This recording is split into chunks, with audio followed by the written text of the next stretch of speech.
Les derniers temps pour la fin, ça veut dire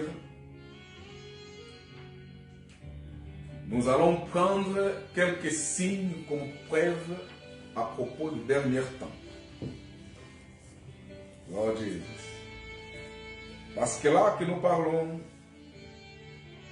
nous voyons que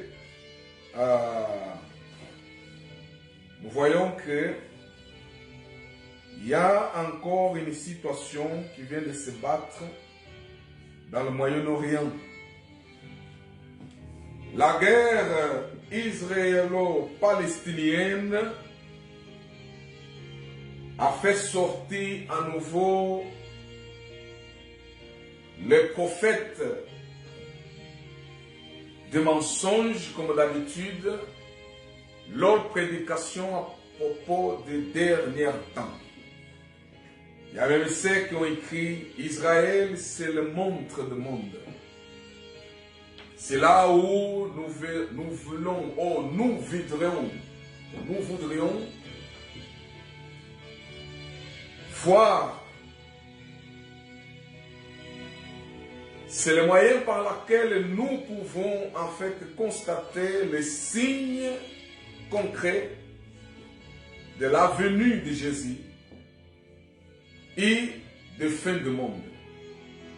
Ça veut dire, fin du monde, ça veut dire les derniers temps. Bon, nous avons vu que quand le coronavirus s'est abattu sur la planète Terre, les mêmes enseignants sont surgis dans l'Internet pour dire c'est le signe de 666, nous sommes dans la fin, Jésus à la porte. Ok.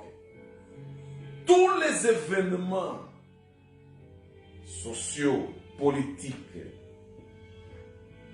tous les événements naturels qui surgent, les mêmes hommes connus comme des pasteurs, les enseignants, vont surgir comme des grands prophètes pour dire c'est ça que le Seigneur avait dit. Ça veut dire qu'il est à la porte. Nous sommes dans le dernier temps. Mais ceux qui nous ont suivis dimanche passé, ils ont compris que finalement, soi-disant les derniers temps interprétés par le système religieux, est mal comprise. Est mal comprise. Est mal comprise et nous avons donné quelques indices à partir de ce que lui-même Seigneur avait dit.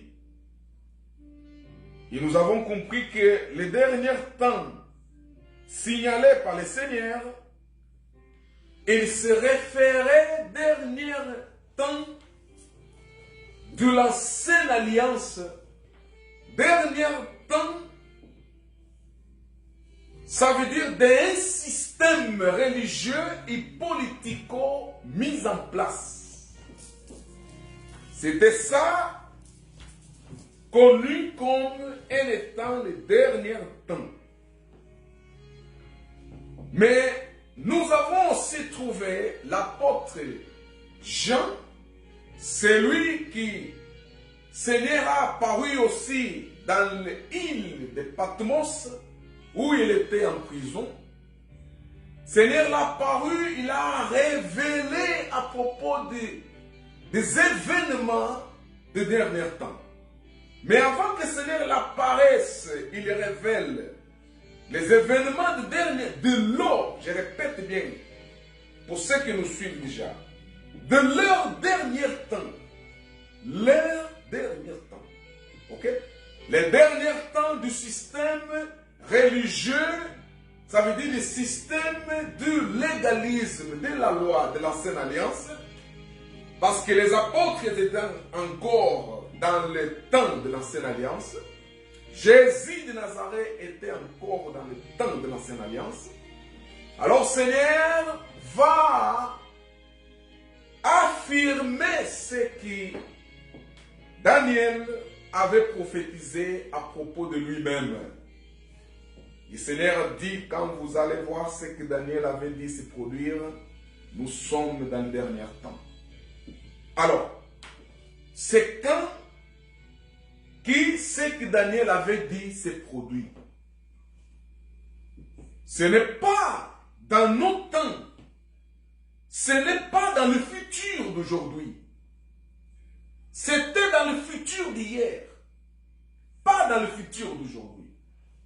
Alors les gens qui apportent les événements écrits dans la Bible comme dernier temps dans le futur d'aujourd'hui, ils se trompent carrément. C'est pour cela que vous voyez chaque événement qui surge, ils vont prophétiser. Jésus est à la porte. Nous sommes dans le dernier temps, Jésus est à la porte. Et après, rien ne se passe et on ne voit pas Jésus apparaître. Pourquoi? Parce qu'ils se trompent, ils sont dans les tromperies. C'est un système monté selon la conception de la religion qui a adultéré en fait la foi après l'année 70. Cette religion qui est venue de la mer, qui a affirmé avec la bête qui était sur la terre. La bête qui a surgi de la mer, c'est Rome. Et Rome ne marchait pas toute seule sans sa religion. Et la religion romaine, c'était le catholicisme. C'était le catholicisme. Avant que le catholicisme puisse se prendre au nom des apôtres, et se prendre quelques vestiges, archéologiques en Israël pour amener, comme par exemple l'arche,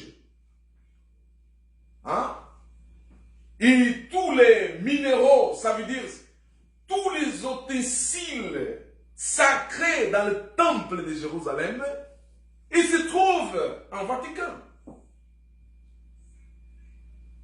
C'est de là où c'est à falsifier la foi en faisant maintenant cette religion romaine qui va venir du mer avec les militaires romains pour s'accaparer d'Israël, détruire Israël et le temple.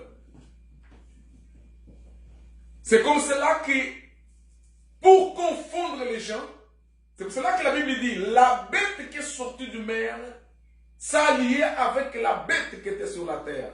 Ça veut dire que la bête de mer, c'était romain, le catholicisme qui venait avec les Romains sur la mer, parce que pour arriver à Israël, il fallait que les Romains viennent sur la mer. Et la bête qui était sur la terre, c'est le faux judaïsme qui était en Israël. Le faux judaïsme qui était Israël, c'est ça la bête qui est sur la terre.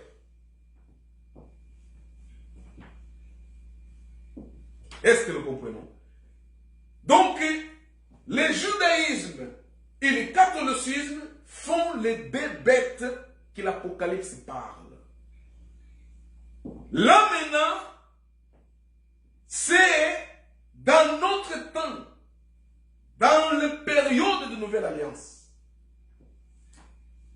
Vous comprenez? Alors, pour dire quoi? Pour dire que nous allons prendre les Écritures. Nous allons prendre l'Écriture dans le Luc chapitre 21. Je vais lire et après nous passerons à quelques points importants à être interprétés. Les signes. Les signes. Jean a dit, avant que le Seigneur le montre le apocalypto, ça veut dire la révélation des choses qui vont se passer dans leur dernier temps. Jean dit que les faux prophètes sont là. Les faux Christ sont là. C'est ça qui montre que nous sommes dans le dernier temps.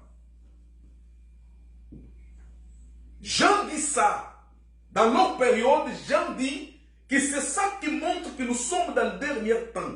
Parce que les faux Christ sont là, les faux prophètes sont là. Nous attendons maintenant la manifestation du Fils d'égarement. Ça veut dire la manifestation de l'Antichrist lui-même. Qui était l'Antichrist? C'était les Romains. C'était les Romains.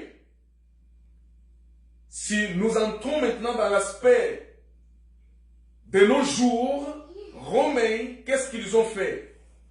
Ils se sont accaparés des ustensiles qui étaient dans le temple de Jérusalem, le temple de l'Ancienne Alliance. Ils les ont amenés chez eux. Et en arrivant chez eux, ils ont fait exister un christianisme selon le judaïsme qu'eux-mêmes ont en fait dépouillé. Ils ont créé un christianisme selon le judaïsme. C'est ce christianisme-là qui est prêché aujourd'hui dans le système religieux, dans tous les mouvements évangéliques. Ils prient, ils prêchent un christianisme judéen, créé et mis à place par les Romains. Ça veut dire, la bête de mer s'associer à la bête de la terre. Ils ont fait exister une religion mondiale qui maintenant contrôle et maîtrise tous les pensées. Cette religion n'a rien à voir avec le véritable christianisme. Oh, la foi en Jésus. Ça n'a rien à voir. Elle a pris simplement quelques ustensiles, le judaïsme et le nom de Jésus. C'est pour cela que même dans la Bible que vous lisez, il y a beaucoup de passages qui sont falsifiés.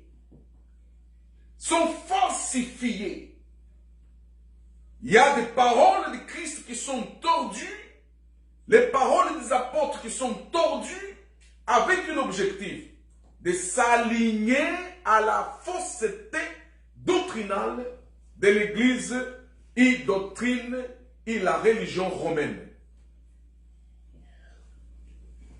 C'est ça. Alors, c'est pour cela que je voudrais lire avec vous dans le Luc chapitre 21, afin de vous faire comprendre une chose. Lord Jesus. Luc 21, dit suivant.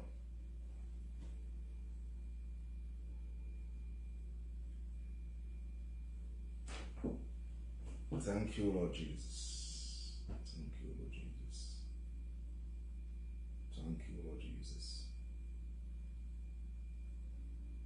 My Lord, my Lord.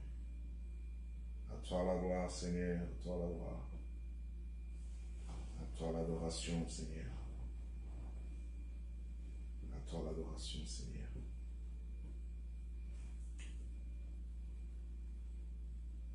My Lord Jesus. My Lord Jesus.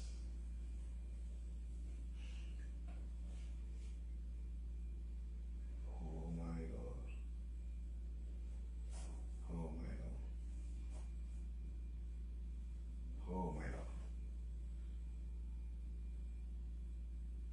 Luc chapitre 21, je commence dans le verset 1. Je vous demande vraiment la patience de me suivre. C'est vous que vous me suivez en direct sur Internet. Vous pouvez partager les vidéos sans aucun problème. Et aussi rester en fait connecté sur notre page là, de Facebook afin que vous puissiez apparaître comme un étant des gens qui sont en train de suivre l'enseignement. Au rien de rester dans l'obscur comme d'habitude de quelques-uns. Alors, Lord Jesus, Lord Jesus, Lord Jesus. Thank you, my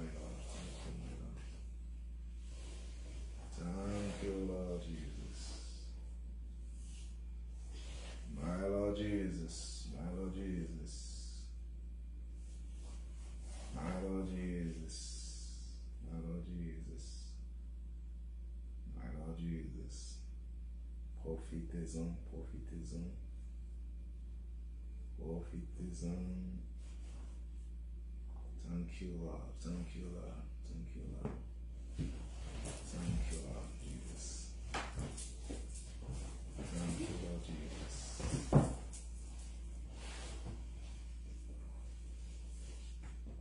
Thank you, Lord Jesus. Oh, Lord Jesus.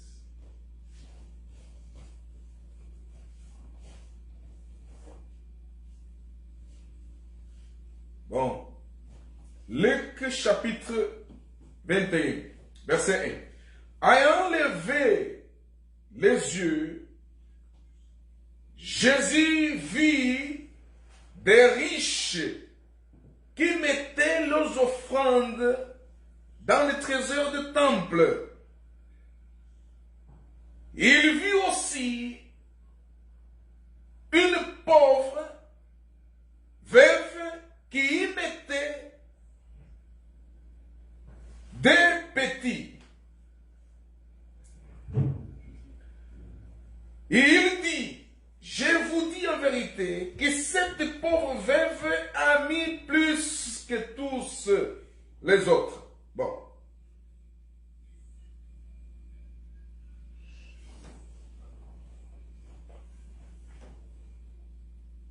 Ok.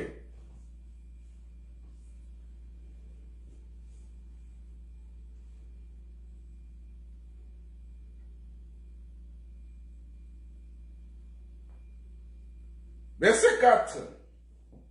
Car tous ceux-là ont mis dans les offrandes à Dieu de leur superflu. Ça veut dire que c'est qu'ils ont de plus. Mais ceci y a mis de son nécessaire tout ce qu'elle avait pour vivre. Bon, ici, dans le système religieux, quand on parle de ça, c'est en fait un comportement méritoire. Ça veut dire que tu dois faire tout, surtout ceux qui prêchent la prospérité. Ils aiment beaucoup ce verset parce qu'il te demande de donner tout que vous avez pour se ressembler à cette veuve. Parce que quand vous donnez tout que vous avez, c'est comme cela que Dieu, en fait, va prendre en compte votre offrande. Mais c'est mal interprété aussi. Alors, verset 5 dit, et comme quelques-uns disaient que le temple était orné de belles pierres et des offrandes, il dit, ça veut dire que dans le temple, il y avait ceux qui ont regardé et ont vu le temple, dans le temple, les choses, des pierres précieuses. Les ustensiles du temple étaient ornés, étaient de l'or, de cuivre, de argent. Tout ça faisait que les gens qui entraient dans le temple étaient admirés de voir la beauté du temple et des choses merveilleuses et chères qu'il y avait dans le temple. Alors, c'est comme cela que quelques-uns en voyant ça, ils étaient admirés. Ceux qui ils étaient avec le Seigneur Jésus, ils étaient admirés de voir cette beauté-là. Et alors, le Seigneur va répliquer en disant, dans le verset, je continue au verset 6, Seigneur dit, vous contemplez ces choses. Des jours viendront où il ne sera laissé pierre sur pierre qui nous soit renversé. La prophétie commence. Seigneur lui dit, vous êtes admirés de ce que vous voyez là. Mais je vous dis que les jours viendront. Les jours viendront. Ça veut dire quand il parle les jours viendront, il est en train de se référer des derniers jours, fin de temps. Ça veut dire que le temple de Jérusalem était le signe du dernier jour. C'est pour cela que je suis explicite en disant leur dernier jour. Leur dernier jour. Ça veut dire les derniers jours des temps anciens de l'ancienne alliance. Dernier jour du système religieux ancien. Dernier jour d'un système politique mis en place. Ok? C'était le fin.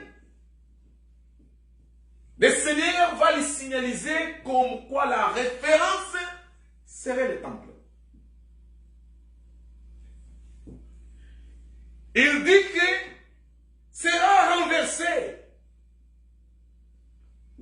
Verset 7.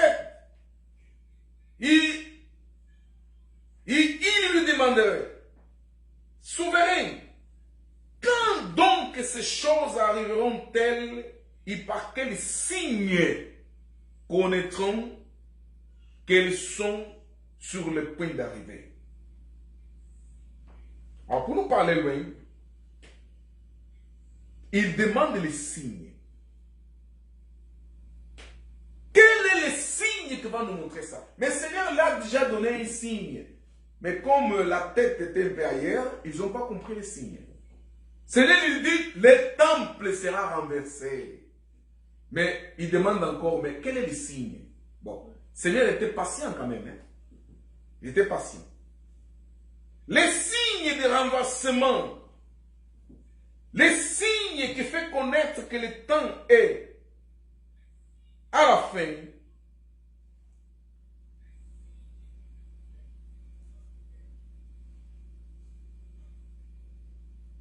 c'est quand vous prenez, pour exemple, Matthieu, même dans cette écriture, nous allons trouver. Je vais lire d'ici à quelques instants.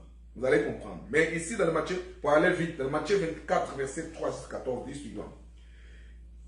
Il s'étant assis sur la montagne d'Olivier, ses disciples viennent et lui, en particulier, lui dire, dis-nous quand ces choses arriveront et quel sera le signe de ton événement et l'achèvement des siècles. L'achèvement des siècles. Ça veut dire que l'événement de son retour et l'achèvement. Son retour va décréter l'achèvement. Ça veut dire les fins du monde, les fins d'un temps, les fins du système.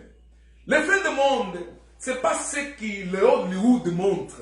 Le feu qui va tomber du ciel, la terre va embraser, tout sera détruit, tous les hommes seront carbonisés et tout va finir. Là, le fin du monde est arrivé et après on va avoir une nouvelle terre qui va descendre. Ce sont des interprétations religieuses, les interprétations faussées par la religion catholique qui a pris le judaïsme, a ajouté avec leur religion en faisant exister une bête appelée le christianisme contemporain. Ok?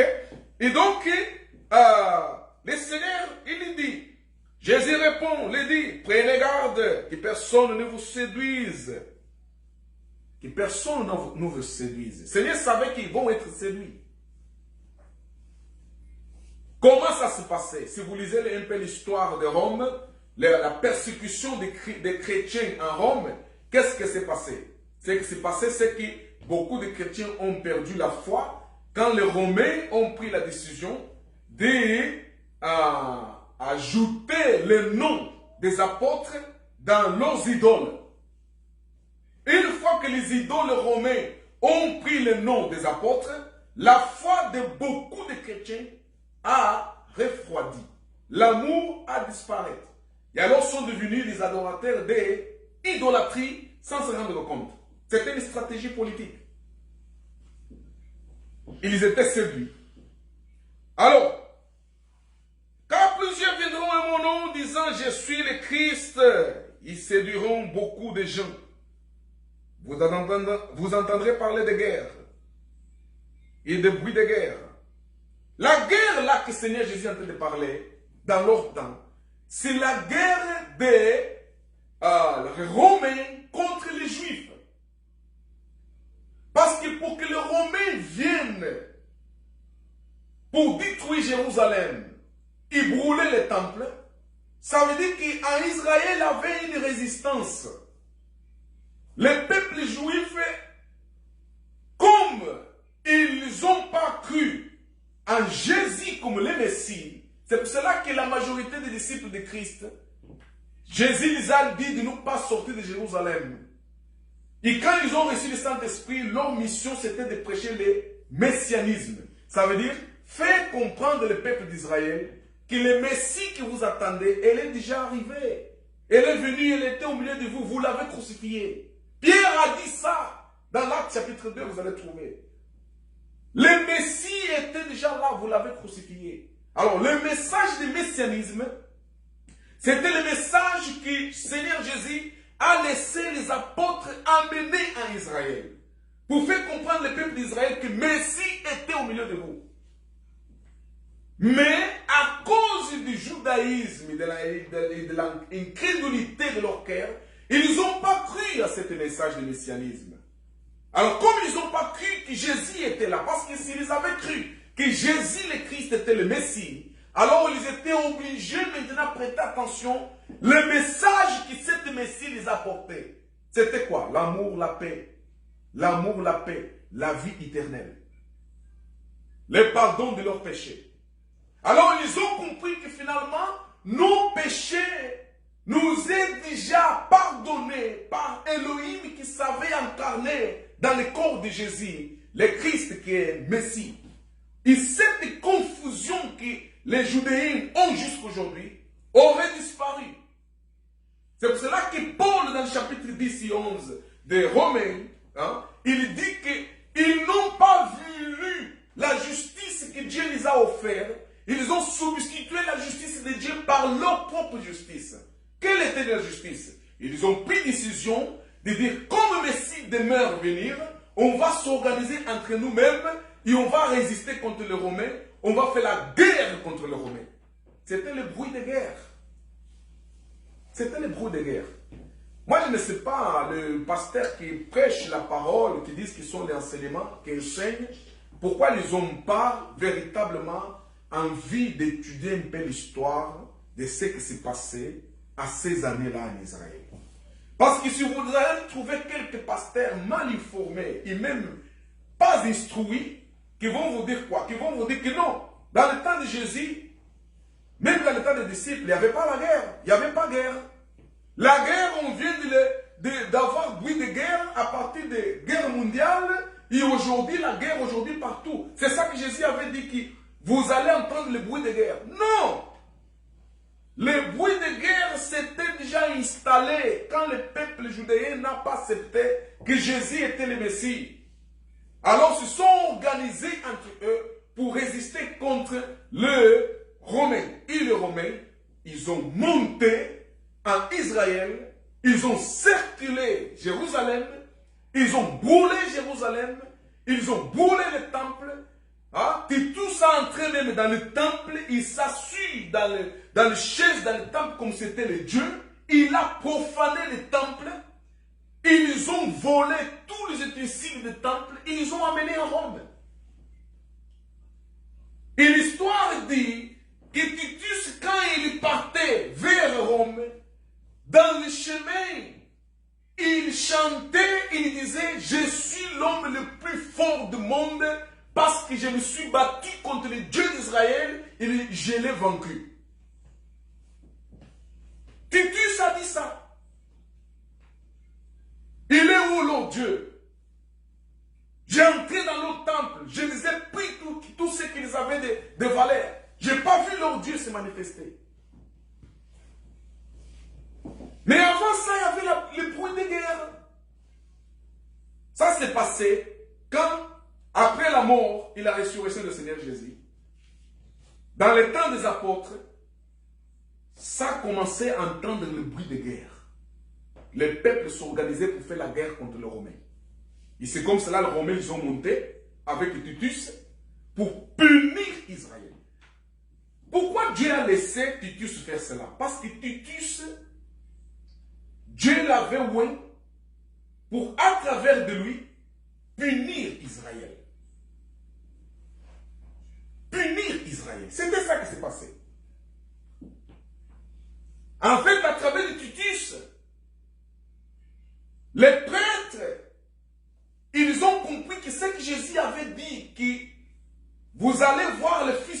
venir dans le noué, ils ont compris que c'est ça. Le noué pour les Juifs, ça veut dire jugement. Ça veut dire que maintenant, le jugement que Jésus avait proféré, c'est ça que nous vivons maintenant. Ok? Et donc, tout ça pour essayer de faire comprendre à propos du bruit de guerre et de guerre. Il y a oui aussi une deuxième guerre. Les résistances de Masada. Les Romains, ils ont combattu et ils ont fait une deuxième guerre contre le peuple juif à Masada. C'était pour accomplir ce que Jésus avait dit. Il y aurait des guerres. Mais les pasteurs qui ne nous lisent pas beaucoup, qui ne nous intéressent pas, en fait, connaître un peu l'histoire, qu'est-ce qu'ils font? Ils disent non, non, non, non, non, dans le temps de Jésus, là, les apôtres n'avaient pas la guerre. La guerre a existé à partir de nos siècles. Dans nos siècles maintenant, c'est là où la guerre, c'est ça que Jésus avait dit qu'il y aura. Donc, on comprend que ce sont les gens qui ont un problème d'information. Et ils prêchent des choses qui viennent dans leur tête en justifiant cela par l'Esprit de Dieu à parler. Et après, on entre dans l'émotionnalisme. On porte les gens dans l'émotion. Et dans l'émotion, les gens ne réfléchissent plus. C'est ça qui se passe. Alors,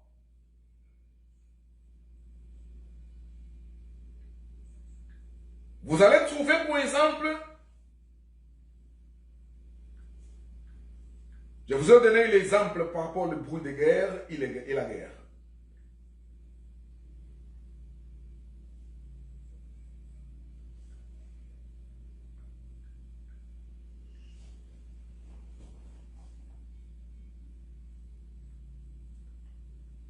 Alors,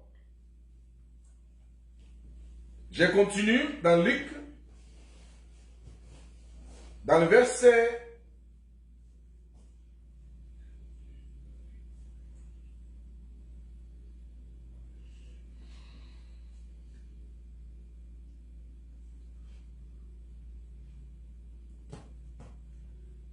ici, il dit, dans le verset 8, il dit, prenez garde de ne pas être séduits, car plusieurs viendront en mon nom, disant que c'est moi, le Christ. Et le temps approche, ne le suivez pas. C'est moi le Christ. Le temps approche, ne le suivez pas. Seigneur dit que c'est ça qui va se passer. Moi, je ne vais pas entrer dans le folie d'enseignement arméniste, dans le légalisme, dans le libre arbitre qui prend cette écriture et l'amène dans nos jours. Non, je reste dans le contexte. Et le contexte ici, ce n'est pas nos jours. Le contexte ici, c'était leur jour. Ok? C'était leur jour. Et dans leur jour, qu'est-ce que nous voyons? Nous voyons que l'apôtre Jean avait déjà dit que dans le jour, il y avait déjà des faux Christ. Il y avait déjà des faux prophètes. Ça veut dire que cette écriture que Jésus avait dit, ça a accompli. Ok?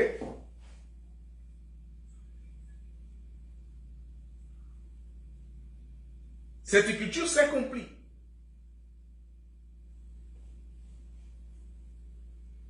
Cette écriture s'accomplit. Parce que quand moi je lis, par exemple, ici, dans l'écriture de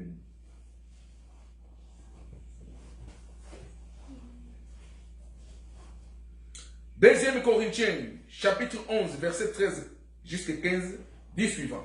Car de tels hommes faux envoyés, des ouvriers trompeurs, qui se déguisent ministres de Christ.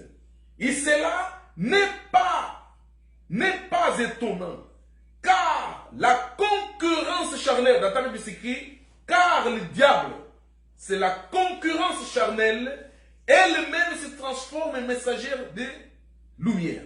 Ça veut dire que l'homme charnel, il peut se transformer comme en étant un envoyé de lumière. Ça veut dire qu'enseignant de lumière. C'est ça que nous avons. Les gens qui enseignent, qui prennent les fins de temps dans le contexte du passé, on l'amène dans le contexte du présent. Ce sont les gens qui sont déguisés. Ceux qui ont déjà, qui écoutent la grâce de Dieu, ils savent que quand nous parlons de Satan, ça veut dire ennemi. Diable, ça veut dire accusateur. Tout ça est à voir avec la chair de l'homme. C'est à voir avec la chair de l'homme. C'est pour cela que dans l'original, il parle que c'est la concurrence charnelle. Ça veut dire que la diversité charnelle. C'est la diversité charnelle qui elle-même se transforme en messagère de la vérité, de la lumière. Ça veut dire l'homme charnel, il se transforme comme étant quelqu'un que Dieu a envoyé, quand en vérité, Dieu ne l'a pas envoyé. Dieu ne l'a pas dit. Est-ce que nous comprenons? Et nous comprenons ces gens-là par leur message. Quel message que ces gens véhiculent? Le message que c'est faux envoyé. Ça veut dire ceux qui se sont faits par eux-mêmes, qui se sont transformés comme les messagers de la lumière. Nous les connaissons à travers de leur message. Quel est le message? Message de la loi, message de justification par les œuvres. Hein? Message du légalisme, le livre choix. Ils n'acceptent pas l'œuvre de Jésus. Ils confessent avec leur bouche l'œuvre de Jésus, mais ils veulent vivre par leurs œuvres à eux-mêmes. Ça veut dire qu'ils veulent être justifiés, sanctifiés, sauvés par leurs œuvres à eux-mêmes, pas par ce que Jésus a fait. C'est automatiquement, c'est par là que nous identifions que ces gens-là, leur message est charnel. Parce que la loi est charnelle. Vous comprenez? La loi a amené les gens à la perfection de l'homme adamique, de l'homme charnel. C'est comme cela que l'homme pouvait être justifié. Par ce que lui, il faisait.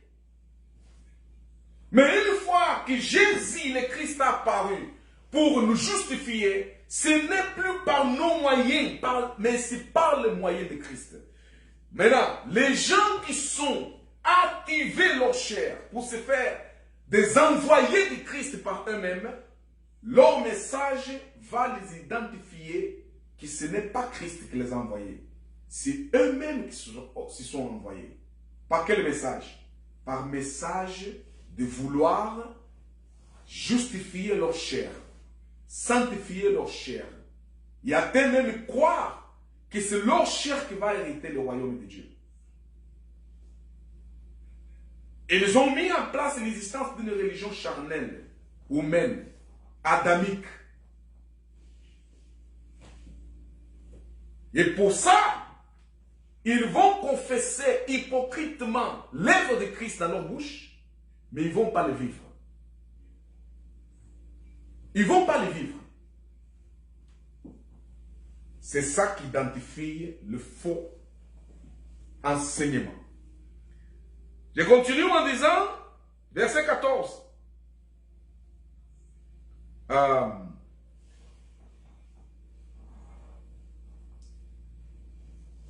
Verset 15.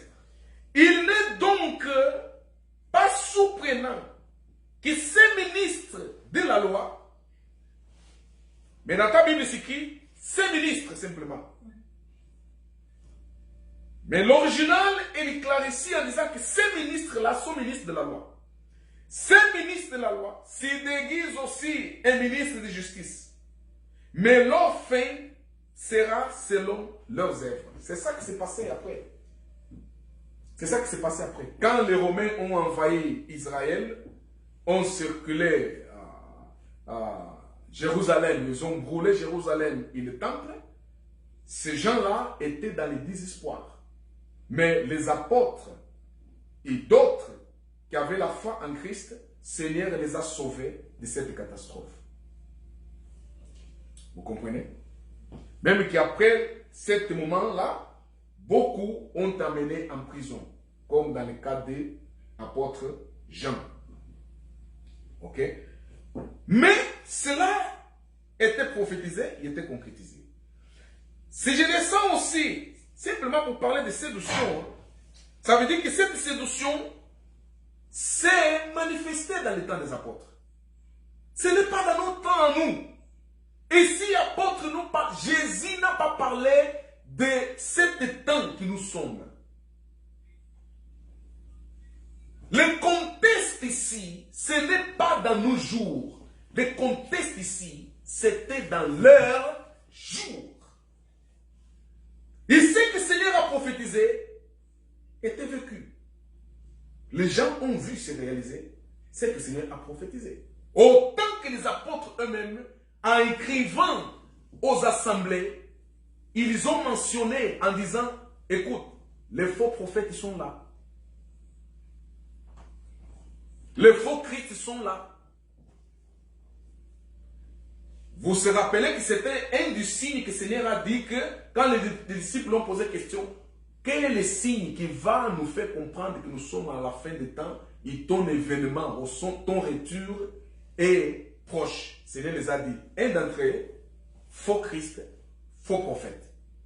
Et ici, Paul parle qu'ils sont là. Ça veut dire que s'ils sont là, ça veut dire que les fins étaient quoi? Proches. L'événement de Jésus était quoi? Était proche.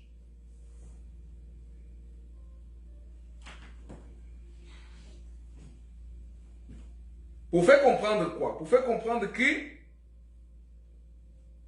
par exemple, dans le deuxième Thessaloniciens, chapitre 2, verset 3, prenez la Bible et restez connectés sur Internet. Comme ça, vous allez être sur... Alors, deuxième Thessaloniciens, chapitre 2, verset 3, dit suivant. Que personne ne vous séduise en aucune manière, car il faut que la déformation de la foi, apostasie, se produise auparavant. Et qu'on aille vu paraître les germes d'un homme de péché, les fils de perdition.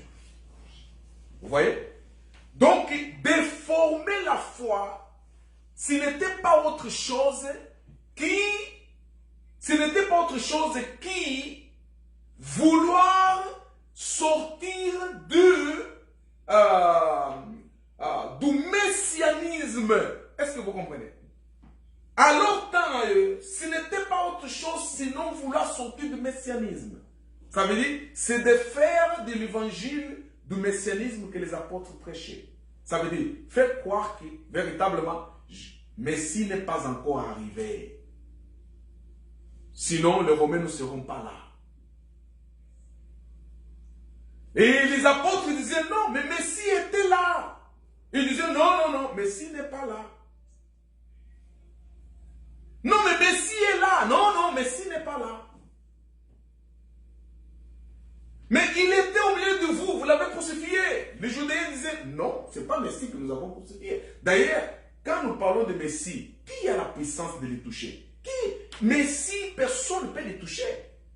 Comment possible que cette Messie, on l'a touché, on l'a cloué dans le poteau?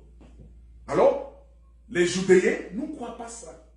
Alors, ce mouvement qui ne croit pas en Christ comme Messie, elle a fait quoi? Elle a transformé l'enseignement et la foi. Elle a fait grandir l'incrédulité envers les Jésus comme Messie.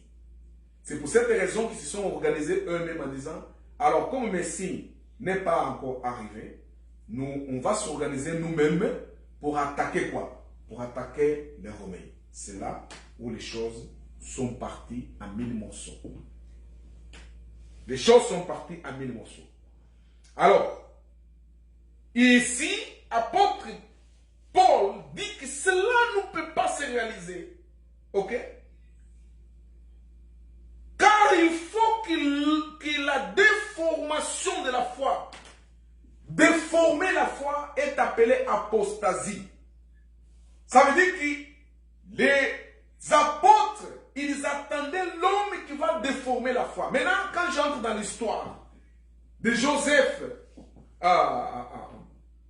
de Flav de Joseph, je trouve que finalement, quand les Romains, je vous ai parlé ici tout à l'heure, les Romains, quand ils ont arrivé en Israël, ils ont pris les ustensiles du temple, ils ont déformé la foi. Quelle foi ils ont déformé? Ils ont fait exister une religion appelée christianisme, basée sur le judaïsme et dans l'idolâtrie. Ils ont déformé la foi. Ce n'était plus la grâce de Dieu qui était prêchée, les faveurs méritées qui justifient l'œuvre de Christ à la croix, mais c'était la méritocratie. La méritocratie qui venait des libres choix et d'où l'égalisme. Ça veut dire se confier à la loi, c'est déformer la véritable foi. C'est ça que nous vivons aussi dans nos jours. La foi est déformée. Mais ça a commencé dans leur temps. Apôtre Paul dit que les faits, tout ça va se réaliser quand cet homme-là va apparaître pour déformer la foi. Quel est l'homme qui a déformé la foi? Titus. Titus a déformé la foi. Ça veut dire les Romains ont déformé la foi. La bête qui venait de la mer, il s'est pris à la bête qui était sur la terre. Ils ont fait exister une bête qui est la apostasie. Apostasie. Ok? Alors, Paul dit que cela va se réaliser quand il dit que cet genre de l'homme du péché, le fils de la perdition. L'homme du péché, c'est qui? C'est Titus. L'homme du péché, c'est Titus. Fils de la perdition. Qui n'a pas eu la crainte de Dieu pour entrer dans le temple sacré et faire ce qu'il a fait.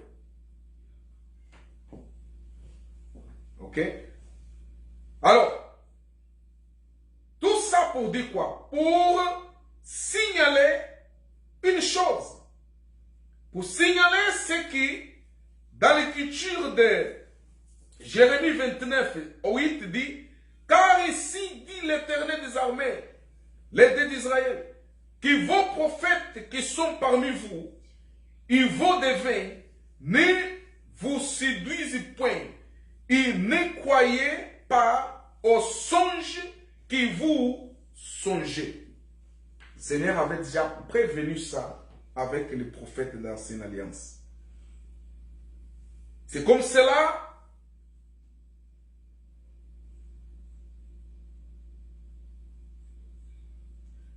Apôtre Jean, il va certifier que ces prophètes-là sont présents. Tout ça pour nous donner la claire évidence qu'ils étaient dans leur quoi? Dernier temps. 1 Jean chapitre 4 verset 1, il dit, très résigné, ne croyez pas chaque réflexion, mais examinez les raisonnements pour voir s'ils sont de Dieu. Car plusieurs faux prophètes sont venus dans cette disposition prétentieuse. Ça veut dire que ici, apôtre Jean confirme que plusieurs faux prophètes sont quoi? Sont là. Et Jésus les avait dit qu'ils surgiront faux prophètes au milieu de vous. C'est ça qui va vous donner le signe comme quoi vous êtes dans les derniers temps. C'est ce qui va vous donner le signe que l'événement du Fils de l'homme est, ça veut dire le retour de Christ est prêt.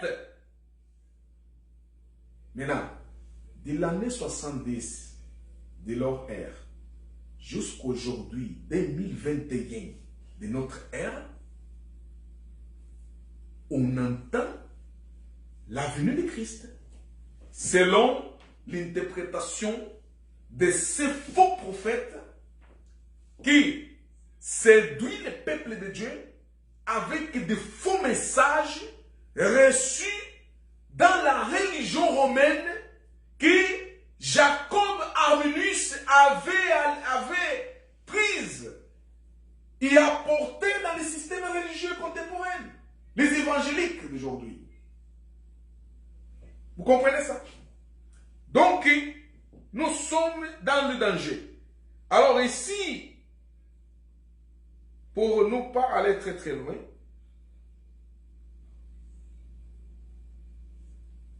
nous avons la preuve comme quoi les faux prophètes sont là. Donc, apôtre Jean testifie. C'est le même Jean qui les années après va avoir la vision. Va avoir la vision. La vision que le Seigneur lui dit, regardez ces choses. Il écrivait à cette communauté chrétienne qui sont dans l'Asie, afin qu'ils sachent que le dernier temps est là et les choses du dernier temps qui vont se passer sont ça, selon l'Apocalypse, ce que l'Apocalypse a décrit. Ce n'est pas différent de ce que le Seigneur Jésus avait prophétisé. C'est là que je continue dans le Luc chapitre 21, parce qu'ici, il y a un secret grandiose. La guerre en Israël, oh, les fins du monde, oh, Jésus est à la porte. Jésus avait dit, cette guerre va finir, la guerre va finir. Viendra une autre situation politique, oh, naturelle, oh, ils vont se mettre de nouveau debout. Jésus à la porte. Sont les gens perturbés. Sont les gens perturbés. Ils n'ont pas la paix. Parce qu'ils ne savent pas ce qu'ils ont cru. Alors, je continue dans le Luc 21. Ici, le Seigneur continue. On a vu les preuves à propos de la séduction des faux Christ. En fait, les faux Christ, c'est quoi? Le mot Christ, c'est ça que j'ai dit dimanche passé. Le mot Christ, ça veut dire oui, choisi. Ça veut dire que Titus était oui, choisi par le Seigneur pour brûler Israël et Jérusalem, pour saccager les temples et brûler les temples. Comme la punition de la part du Seigneur. Et même le Seigneur va le dire ici dans l'écriture de Luc. Je continue, je vais lire rapidement pour qu'on finisse ça vite. Or, quand vous entendrez parler de guerre et de sédition, ne vous épouvantez pas, car il faut que ces choses arrivent auparavant, mais ce n'est pas sitôt la fin. Il leur dit aussi, une nation se lèvera contre une autre nation. Ici, là, quand on parle d'une nation contre une autre nation, qu'est-ce que les évangéliques interprètent ici? Ils interprètent, non, ici, vous voyez, quand ils parlent d'une nation contre une nation, c'est comme par exemple maintenant Israël contre les Palestiniens. Oh, les Américains contre les Russes. Oh non, les Chinois contre les Américains ou contre les Russes. Oh, c'est ça les nations contre nations. Vous voyez la guerre nation contre nation. C'est ça que Jésus avait prophétisé. Ce sont vraiment des véritables retardés. Hein? Excusez-moi l'expression. Les nations contre les nations que Jésus est en train de prophétiser ici, c'était l'Israël contre les Romains. Israël, c'est les nations. Et Romains, c'est les nations. Je vous ai donné un exemple. La guerre que les Romains ont amenée contre les résistants juifs en Israël pour brûler, ce qui a provoqué en fait la destruction des temples et brûler Jérusalem, c'était une nation contre une autre nation. Si c'était facile, s'il n'y avait pas les résistances, eh bien, les Romains auraient entré en Israël sans aucun problème. Mais pourquoi ils ont circulé? Parce qu'il y avait la résistance des Judéens. Les Judéens ne sont pas laissés faire. Ils ont combattu contre les Romains. La première, c'était nation contre nation. La deuxième confrontation entre les Romains et les Judéens, c'était à Masada. C'était nation contre nation. C'est ça que le Seigneur a de prophétiser ici. Mais vous allez trouver les pasteurs qui lisent moins, qui sont tellement spirituels pour inventer des bidonnages. Ils vont vous dire non, c'est pas ça, parce que ce temps-là, il n'y avait pas ça. Lisez un B. Et vous allez trouver la réponse. Vous comprenez?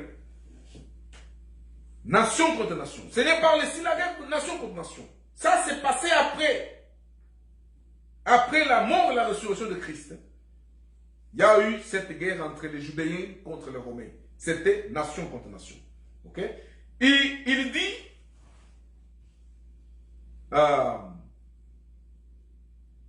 royaume contre royaume. Et il aura un grand tremblement de terre en divers lieux. Et la famine et des pestes. Et il apparaîtra phénomène terrible et de grands signes dans le ciel. Vous allez lire l'écriture, les livres de historien Flavius Joseph. Flavius Joseph a tout souligné là, ce qui s'est passé dans les années 70. Il y a eu ces choses. Il y a eu ces choses. Les tremblements de terre, des signes dans le ciel, des choses bizarres sur la terre. Il y a eu ces choses-là. Flavius Joseph, il raconte ces choses. J'envoie les pasteurs protestants évangéliques de réveil. Allez lire un peu Flavius Joseph. Vous allez comprendre que finalement, vous avez enseigné mensonge au peuple. Vous avez sorti hors le contexte. Alors, ici,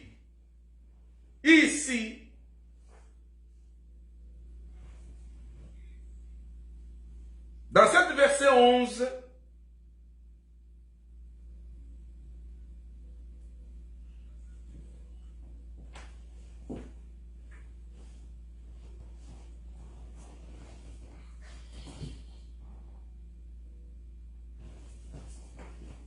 il nous parle à propos de ces signes que je viens de parler. La preuve, lisez les phrases de Joseph, vous allez trouver ça. Alors, je continue. Verset 12. Mais avant tout cela, ils mettront les mains sur vous. Jésus est en train de parler. Ils mettront les mains sur vous. Maintenant, les vous là que Jésus est en train de parler. Il parle des pasteurs d'aujourd'hui, là, des bidonnages, là, des faux enseignants d'aujourd'hui, là. C'est ça que Jésus est en train de parler ici. Jésus est en train de s'adresser à qui? Jésus est en train de s'adresser à ses disciples. Il dit, ils vont mettre main sur vous. Hein. D'ailleurs, c'est par là que nous avons trouvé apôtre Paul en prison en Rome, apôtre Jean en prison dans l'île de Patmos, Pierre en prison, beaucoup de serviteurs, beaucoup de disciples de Christ ont été emmenés aussi en prison. Jésus les avait avertis, ils vont mettre main sur vous. Maintenant, vous allez trouver les pasteurs d'aujourd'hui. Ouais, voyez, quand on les prend, on les met à la prison, ouais, c'est ça que Jésus avait dit. On va mettre les mains sur nous. Mais vous venez dans le contexte d'aujourd'hui ou dans le contexte d'hier? Jésus a parlé du contexte d'aujourd'hui ou du contexte d'hier? Jésus parle du contexte d'hier. Et le contexte d'hier, c'était aux disciples. Et nous avons la preuve. Paul en prison, Pierre en prison, Jean en prison en île de Patmos. Seigneur dit, clair et net ici.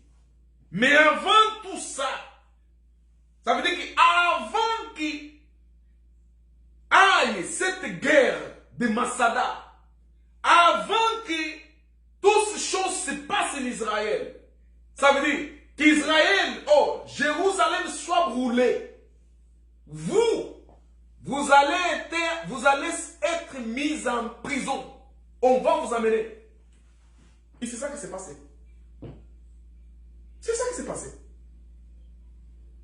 C'était avant 70. Avant 70, Pierre, Jean, Paul étaient tous en prison. Ça veut dire que Pierre, Jean, Jacques, Paul, Jean, ces apôtres n'ont pas vu avec ses yeux la destruction de quoi? De Jérusalem et des temples. Pourquoi? Parce qu'ils étaient en prison.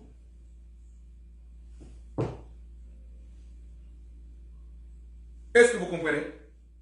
Jean a entendu parler. Ce n'était pas étrange pour lui, parce que le Seigneur l'avait déjà montré. Les apôtres qui ont entendu parler que Jérusalem est en feu, le temple est brûlé, les Romains en train de saccager Jérusalem, ils n'étaient pas dignes. Ils ont dit, c'est ça que le Seigneur nous avait dit. Ça veut dire que nous sommes à quoi? À la fin du temps. Seigneur est clair ici. Verset 12. Mais avant tout cela, ils mettront main sur vous. Ils vous persécuteront, vous livrez aux synagogues, ils vous mettant en prison, ils vous menant devant les rois, et devant les gouverneurs à cause de mon nom.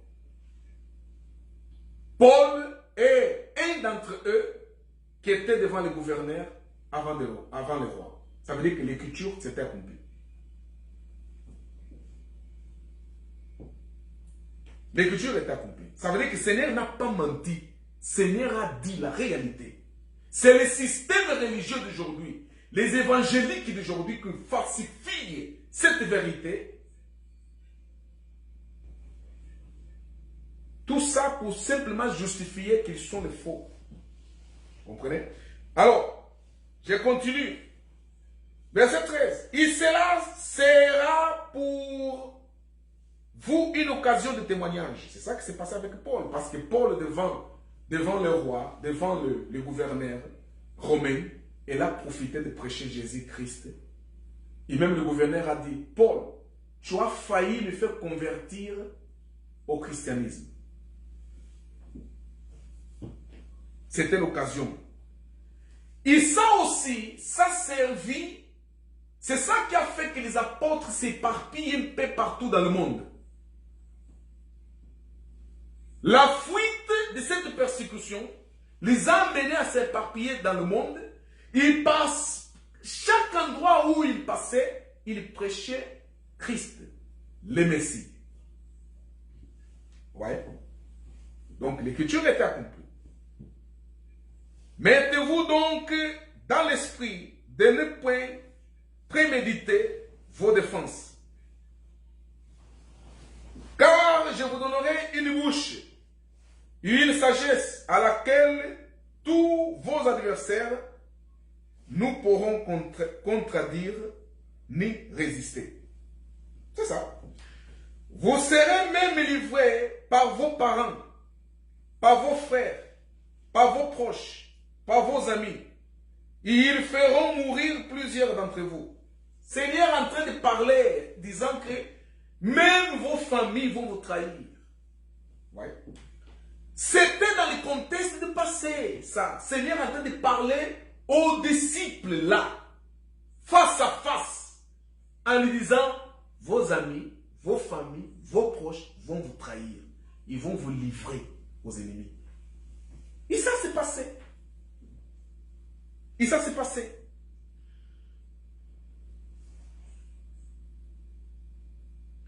Verset 17. Et vous serez haïs de tout le monde à cause de mon nom. Vous serez haïs de tout le monde. Ce n'est pas... Et si je parle de contexte, hein, dans leur temps, qu'est-ce qui s'est passé avec eux?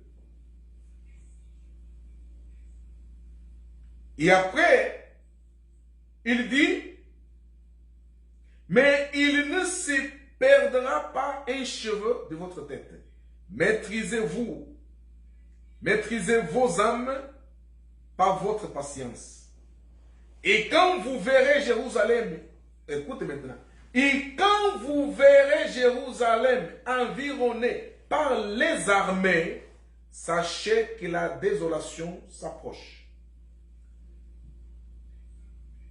De qui le Seigneur parle ici? Il parle des Romains. Il parle des Romains.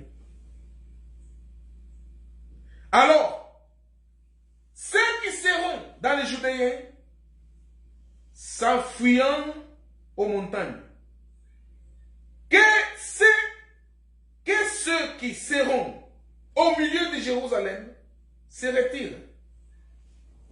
Et que ceux qui seront à la campagne nous rentrent point. Ça veut dire, si tu es à la campagne, nous rentrons point en Jérusalem. Parce que Jérusalem sera quoi? Sera dévasté. Seigneur est en train de prévenir ses disciples ce qui va se passer.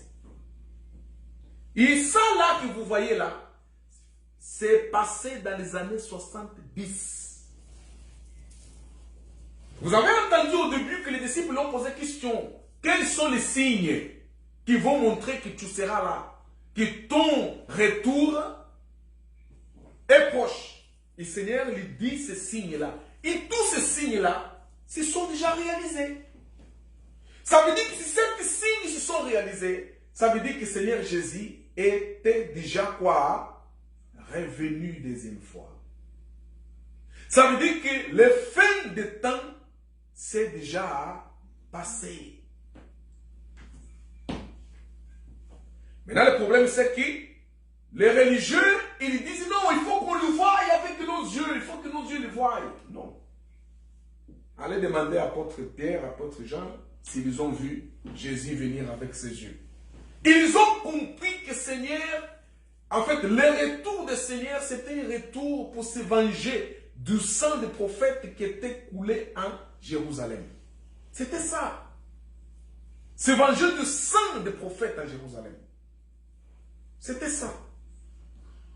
Quand les apôtres ont entendu parler que Jérusalem est en train de brûler, ils ont compris que c'est le châtiment de Dieu sur Jérusalem. Ça veut dire que c'est lui-même Seigneur qui a apparu pour châtier Jérusalem. Ils ont compris. Mais malheureusement, les contemporains d'aujourd'hui, ils ont la tête bloquée avec les images des scènes animées, avec des films d'Hollywood, qu'ils veulent aussi voir ce film-là que l'Apocalypse parle. Ok?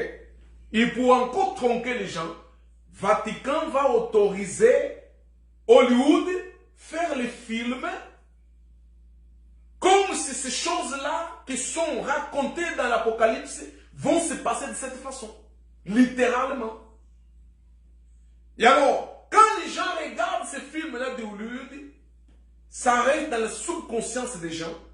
Maintenant, quand tu dis à la personne que non, c'était dans leur temps, leur fin, c'est pas dans nos temps à nous. Non, tu es faux prophète. Tu dis un mensonge. Non, non, non, non.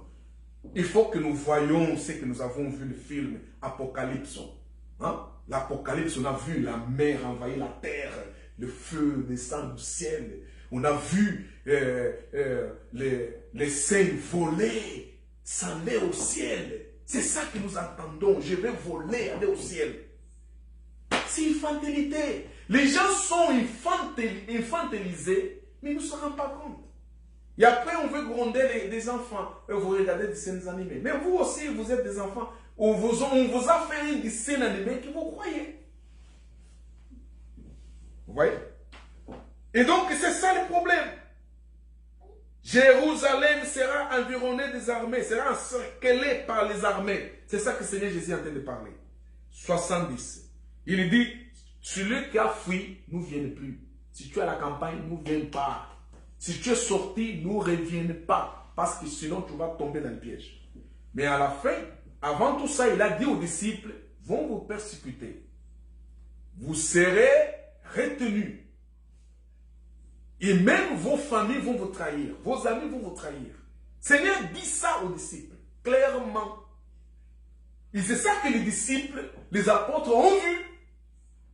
Parce que si vous suivez l'histoire de chacun, il y a un des apôtres, quelques apôtres, qui quand ils se sont allés, sont fuis pour se cacher. C'est leur famille qui les ont trahis. C'est leur famille qui les ont trahis. C'était pourquoi? pour s'accomplir ce que Jésus avait dit. Ça veut dire que ce que le Seigneur avait dit, il fallait que c'est produit. Ok? Alors,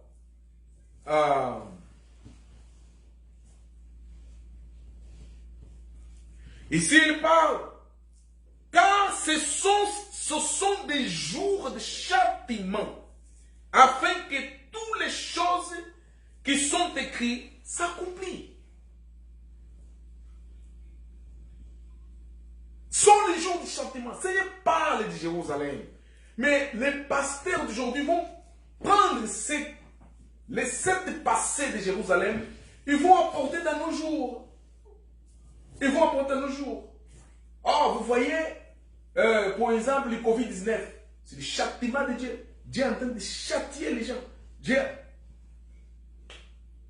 C'est ça qui est écrit dans l'Apocalypse, dans l'écriture de Luc. Jésus avait dit les châtiments. C'est ça les châtiments. Tu regardes la personne qui dit ça, tu dis, mais cette personne, elle lise. Cette personne, elle est instruite. Elle était à l'école. Mais qu'est-ce qui se passe? Sont les gens amenés par quoi? Par l'enthousiasme. Vous voyez? Par l'enthousiasme religieux. Qui n'aiment pas lire les Écritures. Alors, Seigneur, après, il dit quoi? Attends, je vais chercher ici. À propos du châtiment, il dit que pour s'accomplir, qu'est-ce qui est écrit? Mais qu'est-ce qui est écrit à propos du châtiment de Jérusalem? Les prophètes, ils avaient déjà prophétisé ce qui va se passer en Jérusalem. Seigneur Jésus vient, il confirme. Seigneur Jésus meurt, ressuscite. Les apôtres continuent à certifier que ce que le Seigneur a dit, c'est ça que vous voyez là. Ça veut dire qu'on est dans le temps de fin. Seigneur Jésus va revenir à nouveau. Alors, cet châtiment est écrit où? Est écrit, par exemple, Jérémie 51, verset 6, dit suivant. Fouillez loin de Babylone et que chacun sauve sa vie, de peur que vous nous périssez dans son iniquité, dans l'iniquité de Jérusalem. Car c'est le temps de la vengeance de Dieu, il lui rend ce qu'elle mérite. Ça veut dire que vengeance de Dieu sur Jérusalem, Dieu est en train de rendre Jérusalem ce qu'il mérite. Jésus avait pleuré à cause de Jérusalem. Parce que le Seigneur avait vu les compléments de cette prophétie. Si vous lisez, je vais vous lire un petit morceau de Flavius Joseph. Flavius Joseph, dans son livre,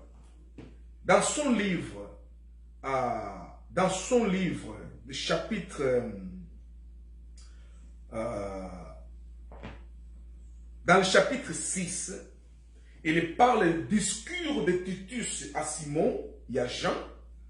Il parle de la décision de détruire Jérusalem. Il parle de Titus salue l'impérateur, massacre des prêtres. Les prêtres étaient massacrés. Ok? Flavius Joseph raconte aussi l'histoire du discours de Titus à Simon. La famille d'Isatès, il parle de ça. Regardez un petit morceau ici, je vais lire. Dans son livre 6, point 1, ça veut dire le paragraphe 316. Flavius Joseph dit ça.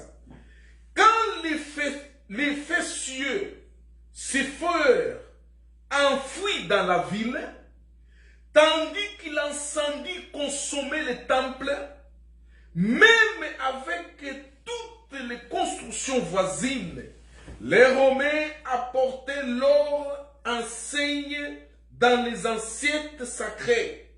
Ils les dressèrent en face de la porte de l'Orient. Ça veut dire que quand la cité était en flammes, le temple en flammes, les Romains ils volaient les ustensiles de l'église. il le fait sortir dans la porte de l'Orient pour le mettre dans le bateau pour amener chez lui. C'est ça que Flavius Joseph est en train de raconter. Qui cette petite trèche vous montre que véritablement ce qui s'est passé à Jérusalem c'était dégoûtant. Hein? Mais c'était pour accomplir l'écriture. Seigneur parle que Jérusalem va être châtiée. Ok? Alors, il dit, sur la place même, ils offrirent des sacrifices en leur honneur. Et parmi d'immenses acclamations, saluaient Titus des noms d'impérator. Tous les soldats avaient fait un si grand boutin qu'il la livre d'or se vendait en Syrie, la moitié de son ancienne valeur. Vous voyez ici, Flavius Joseph raconte ce qui s'est passé. Flavius Joseph, c'est un historien juif. Il raconte ce qui s'est passé en Jérusalem. Il compte qu'est-ce qui s'est passé en Jérusalem.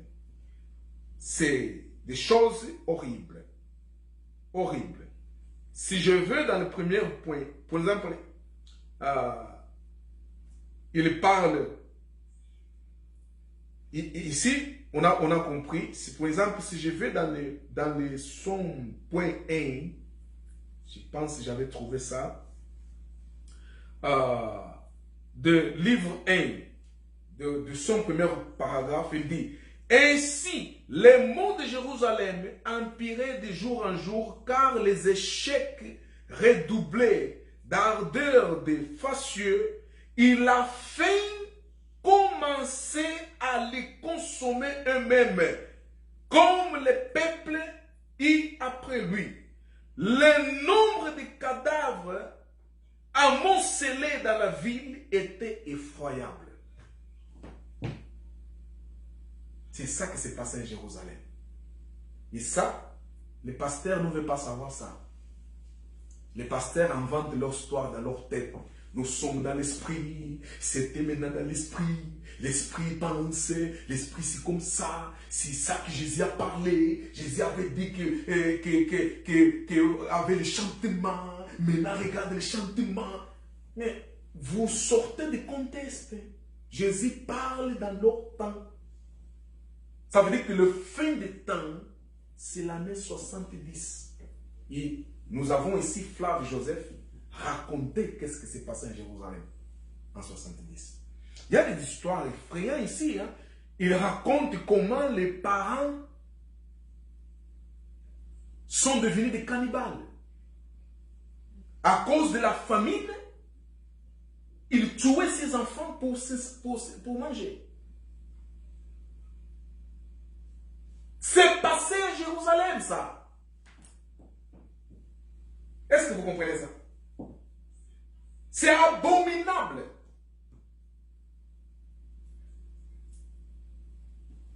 Les pasteurs, il faut qu'ils commencent à lire un peu. Il faut qu'ils commencent à lire un peu. Alors, Jérémie 51 nous parle de ça. Isaïe 61, verset 2, il dit la même chose. Pour proclamer l'année et la bienveillance de l'Éternel et le jour de la vengeance de notre Dieu, pour consoler tous ceux qui sont dans le deuil. Paul, écrivant en Romains, chapitre 2, verset 5, il dit, mais pour ton endurcissement et ton cœur impénitent, tu t'amasseras trésor de colère pour les jours de la colère et de la révélation du juste jugement de Dieu. Il parle de l'année 70.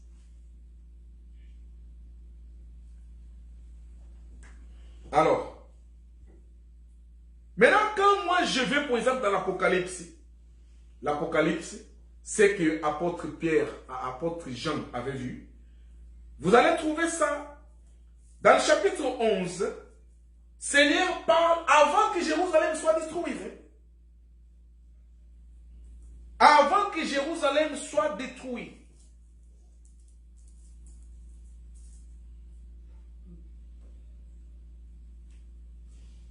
Avant que Jérusalem soit détruit, Apocalypse 11, aux Révélations 11, au dévoilement 11, dit suivant.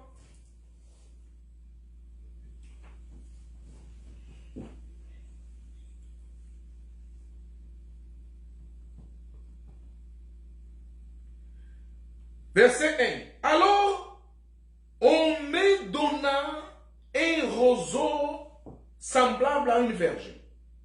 Et l'ange se présenta, il dit, lève-toi. Il mesure le temple de Dieu. Et l'autel, et ceux qui y adorent.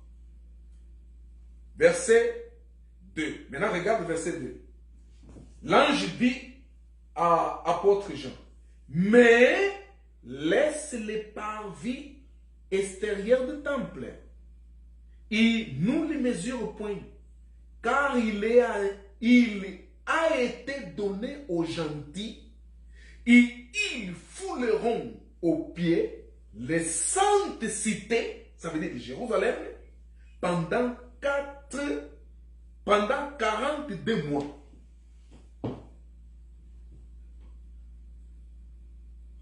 Ça veut dire que ici, apôtre en train de parler, c'est que nous avons lu dans le Luc, que le Seigneur avait dit.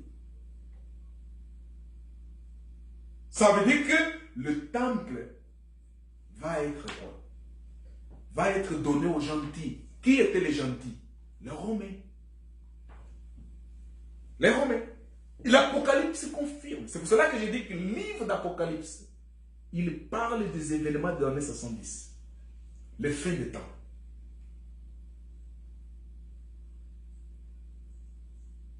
Maintenant, l'Écriture dit ce qui était, c'est ça qui sera. Ça veut dire que dans nos temps, cet temps de nouvelle alliance, nous voyons quelques indices qui s'approchent de ce qui s'est passé dans le passé.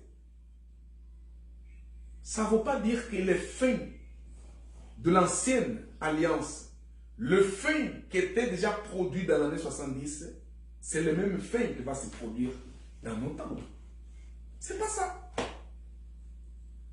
Parce que dans notre ère à nous, il y a eu beaucoup de fins.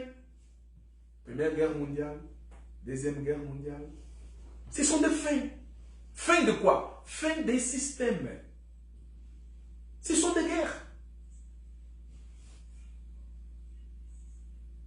Alors pourquoi c'est pas le fin? Parce que tu es en train de mentir, c'est pas le fin. Parce que le fin, il faut que Jésus vienne du ciel. Mais on a lu ici l'Écriture qui vous montre que le Seigneur s'est manifesté en forme de quoi? En forme de châtiment à Jérusalem. Même dans le Luc, le Seigneur dit à ses disciples que levez vos yeux au ciel. Parce que votre secours viendra. Ça veut dire que lever les yeux au ciel, ça ne veut pas dire qu'ils vont voir Jésus au ciel. Non, lever les yeux au ciel, ça veut dire rappelez ce que du ciel vous ont dit. Jésus a dit à Nicodème dans Jean 4, dans Jean 3, en disant, c'est lui qui vient du ciel. Hein? Celui qui vient du ciel vous a apporté le message que vous ne croyez pas. Celui qui vient du ciel, il est au-dessus de celui qui est sur la terre. Jésus, le Christ, venant du ciel, ça veut dire, regardez, lever les yeux au ciel, c'est se rappeler ce que le Seigneur avait dit. C'est une analogie. C'est une analogie. Mais vous allez trouver les pasteurs évangéliques, non, ils ont dit lever les yeux du ciel parce que Jésus viendra du ciel. Ce sont des bébés, des enfants, quoi. Mais moi, je me pose la question, ces gens-là, ils étaient un jour à l'école, quoi. C'est ça le problème.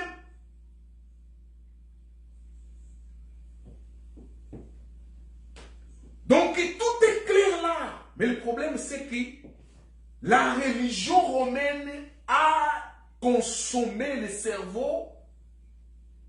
Il nous arrive plus à discerner les choses.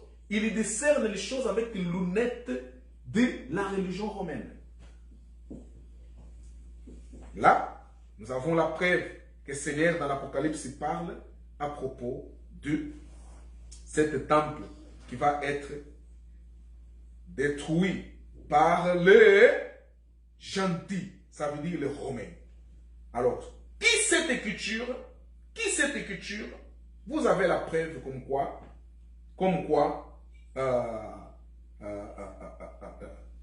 vous avez la preuve comme quoi ce que le Seigneur a dit, véritablement, c'est réalisé. Donc, on n'a pas à douter. Les choses sont là, sont claires. Ok?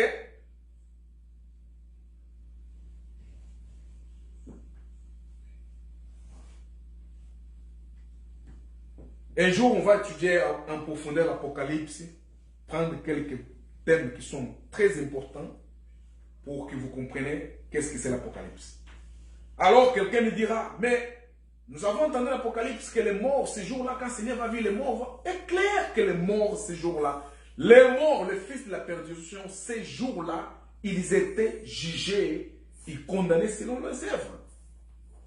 Vous avez entendu le Seigneur dire qu'ils vont être châtiés selon quoi? Ses œuvres. C'est comme ça que c'est passé. Mais la première résurrection, quand le Seigneur Jésus mort ressuscite, il ressuscite avec les saints de l'ancienne alliance. Il les amène dans la divinité avec lui. Ça veut dire que ces mêmes jours, quand l'année 70 se réalise, les morts qui sont les fils de la perdition, bien sûr qu'ils étaient jugés. Ils étaient jugés. Les trônes blancs, ils ont vu ces trônes blancs. Mais les gens d'aujourd'hui, ils veulent voir le trône blanc avec ces yeux-là, de la chair-là, charnelle-là. C'est ça qu'il attend voir. Je veux voir le trône. Ce n'est pas toi qui verras le trône. C'est ton esprit qui verra le trône. Donc, je termine par ici. Pour que vous ne tombez plus dans cette mensonge à propos de fin de temps et à propos de venue au l'événement de Christ. S'il y a encore les gens qui attendent l'événement de Christ, ça veut dire qu'ils ne lisent pas l'écriture. Ils n'ont pas compris le langage de l'écriture. Dans notre temps aujourd'hui, qui est le temps de la vie, le temps de la nouvelle alliance, nous n'entendons autre chose sinon entrer dans la divinité. Point final. Et cela va se réaliser quand notre chair humaine va être... Quand on va se dépouiller de notre chair humaine. C'est ça qui va se passer. C'est ça qui va se passer. Encore ici dans l'Apocalypse, chapitre 13, dans le verset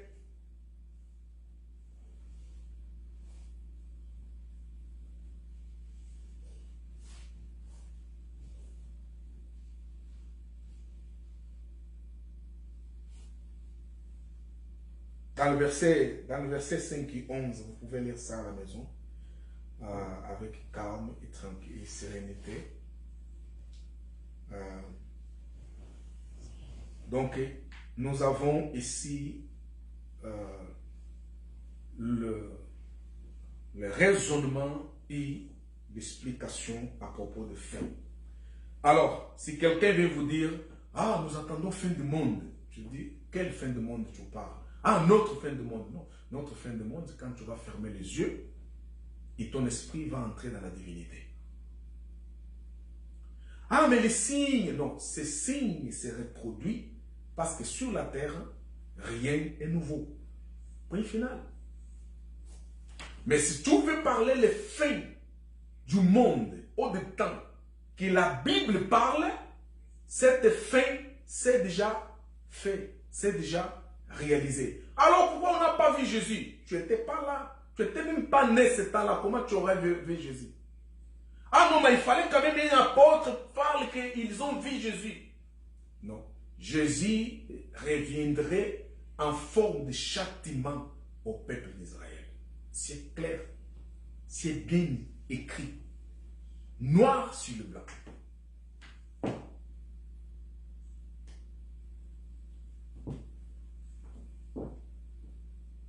Je termine par ici. On se met debout pour remercier le Seigneur. Pour dire Seigneur, merci. Nous avons donné l'opportunité d'encore t'écouter. Opportunité d'encore attendre ton évangile et finir d'une fois par toutes. Laisse-moi finir, excuse-moi, finir l'écriture de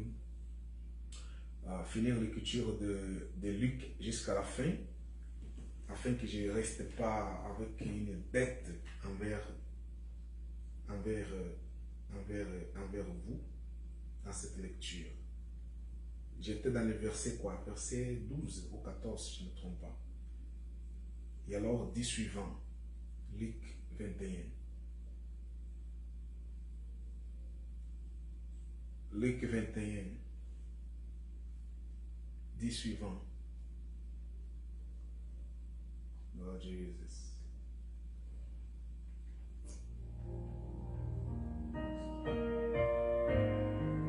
Oh, Corinthians. Lord Jesus. Lord Jesus. Lord Jesus. Lord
Verset 21. Car ce seront les jours de châtiment, afin que toutes les choses qui sont écrites s'accomplissent.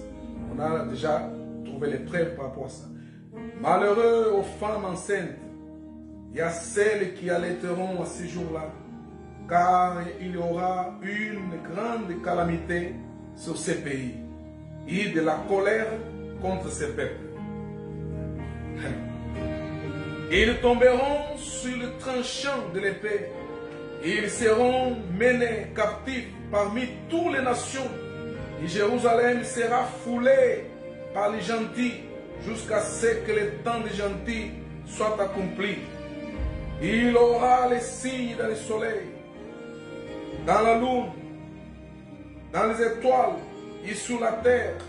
Les peuples seront dans les consternations et ne sachant qu'y devenir, la mer et les flots faisant un grand bruit, les hommes rendant l'âme défaillir dans l'attente des choses qui surviendront dans le monde, car les puissances des cieux seront abalés. Et alors ils verront venir les fils, expression même, sur une nuée, avec une grande puissance et une grande gloire. Or, ici là, quand il parle des fils de l'homme venir, en fait, les signes sont réalisés et après les signes, il est venu le fils de l'homme. Qu'est-ce que c'est? C'était le châtiment qui aurait d'en finir avec le Jérusalem. Avec le Jérusalem. Avec le Jérusalem.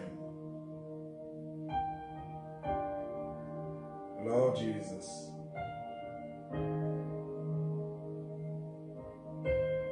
Lord Jesus.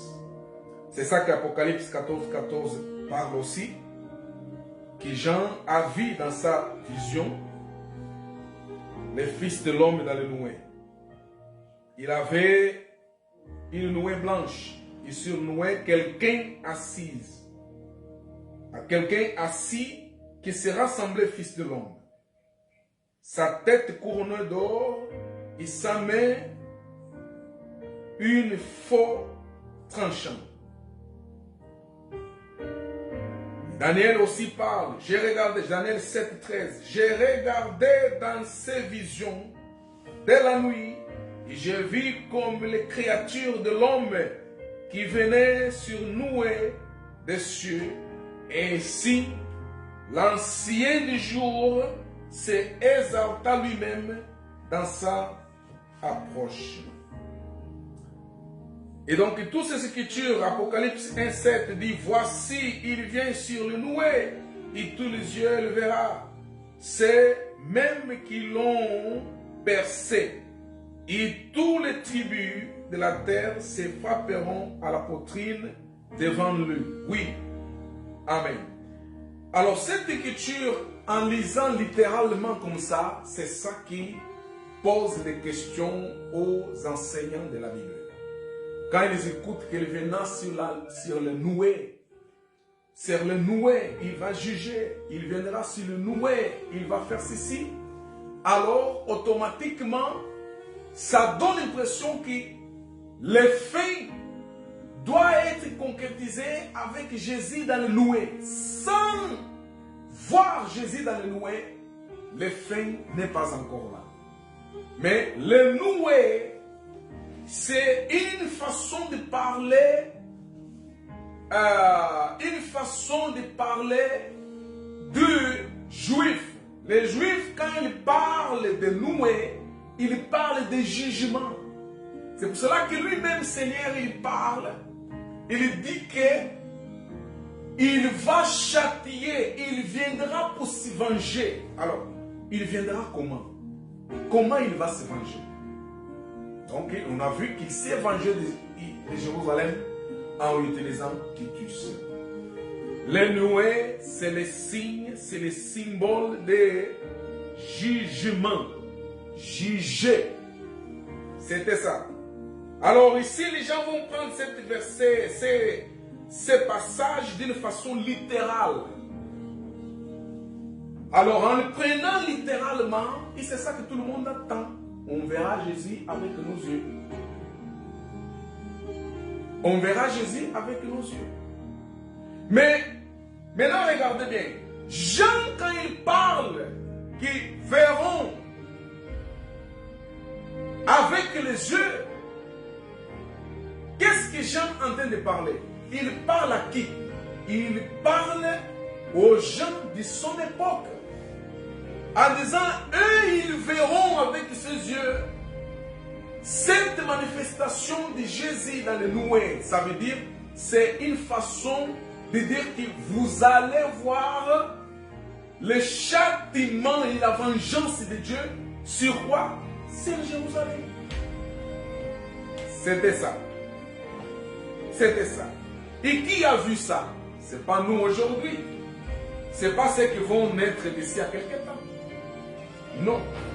C'est eux, dans leur temps, qui ont vu ça.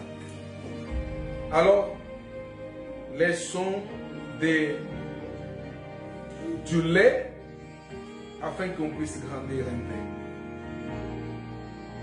Ok? C'est le châtiment, c'est le châtiment, ce n'est pas autre chose. Et quand ces choses commenceront d'arriver, regardez en haut, élevez la tête parce que votre délivrance approche. C'est ça que je vous ai dit. Levez la tête en haut. Votre délivrance approche. C'est rappeler ce que le Seigneur a dit. Parce que le Seigneur vient d'en haut. C'est rappeler ce qu'il là-haut a dit. Et quand nous se rappelons de ce qu'il là-haut a dit, ce que le Seigneur a dit, ça nous donne l'espoir, la patience, afin que nous ne tombons pas dans la foi. C'est pour cela que Paul pouvait être en prison, mais il n'était pas démoralisé. L'on dit que ta sentence, on va te couper la tête, il n'a pas tremblé. Paul l'ont coupé la tête, il était en paix. Parce qu'il savait que rien sentait de se réaliser en dehors de ce que le Seigneur avait dit. Alors il était en paix. Ça veut dire que Paul avait levé sa tête en haut. Là, regardez en haut. Les gens qui regardent ici bas, ce sont les gens qui se préoccupent avec les choses du monde. Quoi manger, quoi s'habiller, je ne sais pas quoi, patati patata. Ce sont les gens qui regardent ici bas. Ils ne peuvent pas attendre le salut qui vient d'en haut. Parce que pour attendre le salut qui vient d'en haut, il faut lever les yeux en haut. Ça veut dire lever les yeux vers le Seigneur. En haut, ça veut dire dans la divinité, dans l'esprit du Seigneur. En bas, c'est la chair humaine. Vous voyez? C'est ça. C'est ça. Il dit que les hommes rendront les âmes, car la puissance des cieux seront avalées. Il a dit une similitude. Le Seigneur les a dit une similitude, ça veut dire une parabole. Voyez les figuières et tous les arbres. Quand ils poussent, vous jugez de vous-même en le voyant qu'il était proche. De même, lorsque vous verrez arriver ces choses, sachez que le Fils de l'homme, le souverain, Dieu est proche. Dieu est proche. Proche, ce n'est pas aujourd'hui 2021, au 2030, au 2040. Parce que ces choses-là, Seigneur les a dit dans les années, on va dire approximativement dans les années 40.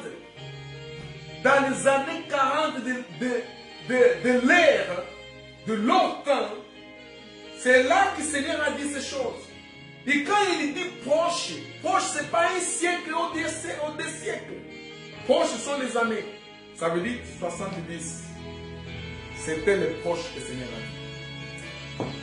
Je termine par ici. Je termine par ici. Je termine par ici. Je vous dis en vérité que cette génération ne passera point. Maintenant écoute. Maintenant écoute. Écoute la clé. Je vous dis, verset 32, Luc 21.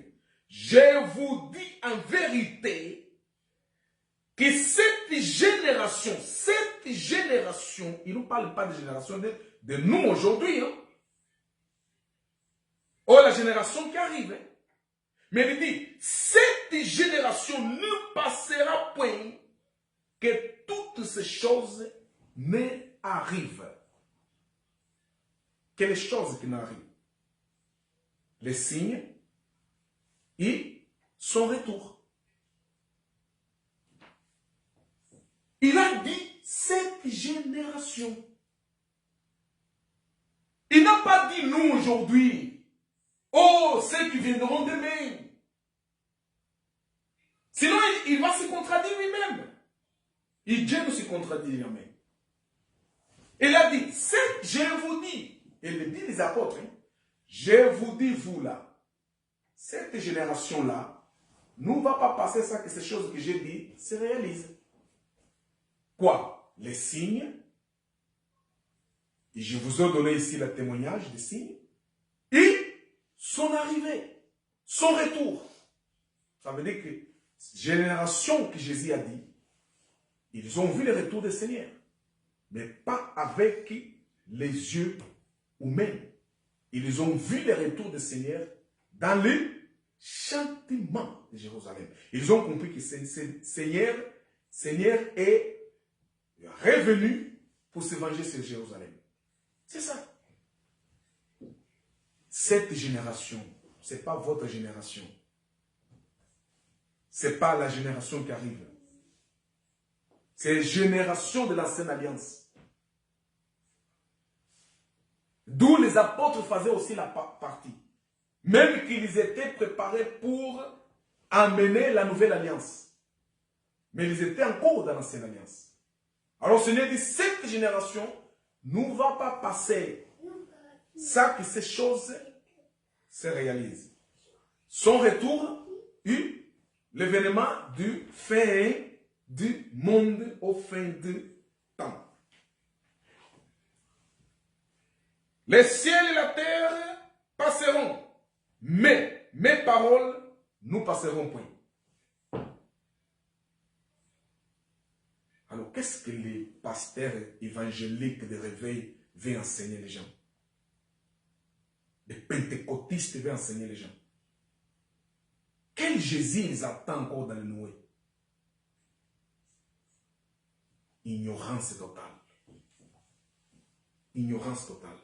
Non, mais nous comprenons que Seigneur les a fermés dans cette faux évangile pour que nous puissions se rendre compte qu'ils sont les faux. Qui sont les faux. Ne se fiez pas quand vous voyez, oh, ils font des miracles, ils font des campagnes, oh non, ils ont, ah, quelqu'un a ouvert les yeux, et je ne sais pas quoi. Tout ça, ce sont les signes de la fausseté, même qu'il existe les signes de la vérité. Ok? Prenez donc garde à vous-même, de peur que vos cœurs ne soient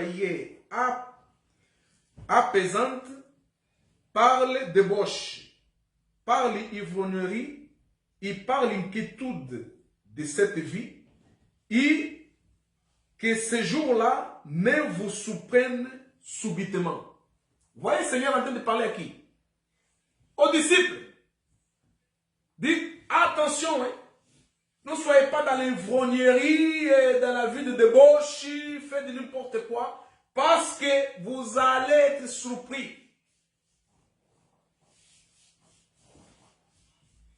Imaginez, tu as tellement bu, tu tombes, oh, tu es dans ta maison, et les Romains entrent. Eh bien, ils vont t'amener avec eux. Hein. C'est ça que le Seigneur voulait dire. Ici, on parle de salut de la chair, pas le salut spirituel, salut de la chair. Ok? Veillez et priez en tout temps, afin que vous soyez trouvés dignes d'éviter toutes ces choses qui doivent arriver et de subsister devant le Fils de l'homme. Or, Jésus enseignait dans le temple pendant le jour, et à la nuit, il sortait et il s'y tenait sur une montagne appelée Olivier. Et dès le point du jour, tout le peuple venait à lui dans le temple pour l'écouter. Donc, ici, vous avez les enseignements et l'écriture est claire. Donc, si une personne continue encore dans cette fantaisie de fin de monde inventée par la religion, par la bête qui venait de mer, avec la complicité de la bête qui est sur la terre, ça vous regarde. Mais la réalité est là. C'est pour cela que vous avez vu, toutes ces années passées, tous ces siècles passés, les pasteurs évangéliques pentecôtistes ont prêché en disant « Jésus arrive, Jésus arrive, Jésus est à la porte, il est proche, il est à la porte. » Ils sont morts, enterrés, ils n'ont pas vu Jésus venir. Et les autres idiots vont se mettre au nouveau debout. Jésus arrive, il est à la porte, il est presque. Vous voyez les signes là? Vous avez vu parce qu'un caillou est tombé du ciel, c'est peut-être un satellite qui vient de tomber. Le caillou est tombé du ciel, ça veut dire que Jésus est à la porte. Mais ce sont les gens perturbés. Je vous dis, ce sont les gens perturbés. Jésus est à la porte. Jésus est là. Quand il dit ça, il commence déjà à imaginer le feu qui va tomber. Ah, le feu va tomber. Ah, les mers vont envahir la terre. Oh là là là là là là là. Comment je ferai? Comment je vais me sauver? Des véritables gens qui sont perturbés psychologiquement. Que le pasteur, en fait, domine par l'émotionnalisme. Le pasteur religieux du système religieux contemporain.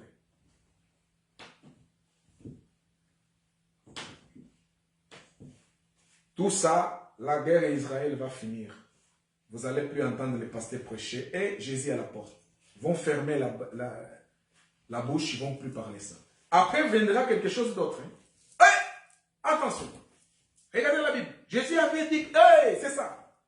Jésus à la porte. Jésus avait dit, Jésus à la porte.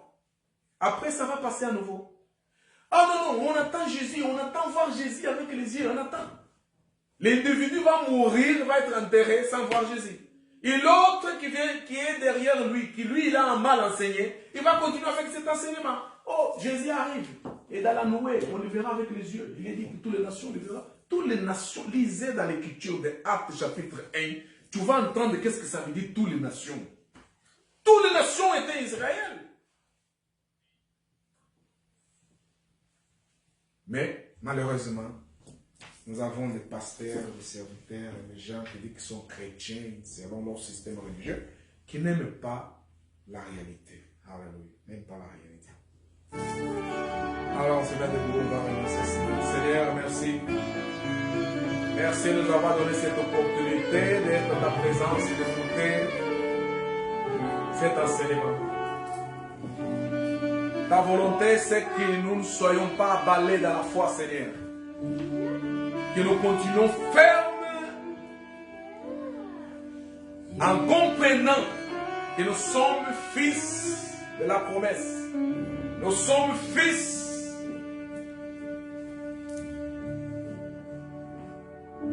par laquelle, Seigneur, tu as promis l'accomplissement de ta promesse, qui est la vie éternelle, Seigneur.